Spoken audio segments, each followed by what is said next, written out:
Ever wondered about the sheer drama hidden in Taylor Swift's lyrics? Well, wonder no more. Today we dive headfirst into the lyrical labyrinth of Swift's love story. First off, we have "'Cause You Were Romeo."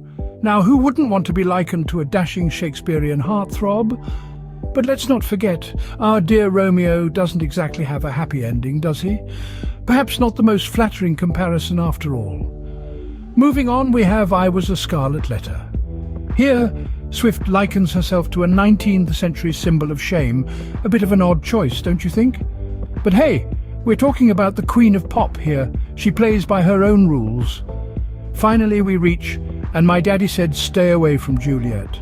It seems Swift's father might be the only one here with a dash of common sense, warning Romeo off his Juliet.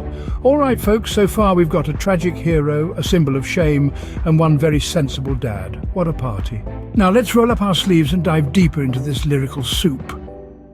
First off, let's talk about Romeo. Yes, that Romeo. The one who thought it was a good idea to fall head over heels in love within 5 minutes of meeting someone at a party. You know, the same Romeo who decided that life without his brand new beloved was not worth living. All within 3 days, mind you. Shakespeare penned a tragedy, not a guidebook to romance, folks. So, if Taylor Swift is looking for a Romeo, maybe she should consider someone who doesn't rush into life-altering decisions faster than it takes to brew a cup of tea. Next, we have the Scarlet Letter. The infamous A worn by Hester Prynne in Nathaniel Hawthorne's classic novel. Now, unless Taylor is secretly confessing to being an adulteress in Puritan New England, we might have a bit of a literary mix-up on our hands. Maybe Taylor got her high school English literature syllabus mixed up. It's easy to do. I once confused Moby Dick with Pride and Prejudice, and let's just say that made for an interesting book report. Finally, we come to the father's advice. Now, this might be the most sensible part of the entire song. He tells his daughter to stay away from Juliet. Good on him. After all, Juliet was the one who thought a 3-day relationship was worth dying for. So, it seems Daddy Swift has his head screwed on right.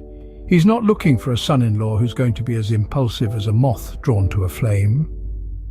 In conclusion, being Romeo is a questionable life choice. Being a Scarlet Letter is a literary mix-up. And Swift's dad might be the unsung hero of this song. So after our lyrical journey, what can we say about this love story? Well, we've discovered that this isn't your typical run-of-the-mill romance. It's more of a Shakespearean sitcom, really. Picture this. A young Romeo, caught in the throes of teenage love, sees his fair maiden, the Scarlet Letter herself, across a crowded room. Despite her father's stern warnings, stay away from Juliet. Romeo is determined. But the poor lad is as subtle as a bull in a china shop. He trips over his own feet, spills his drink and nearly sets the balcony on fire with a misguided serenade. Meanwhile, the Scarlet Letter, our Juliet, is rolling her eyes, thinking, my father might have a point here.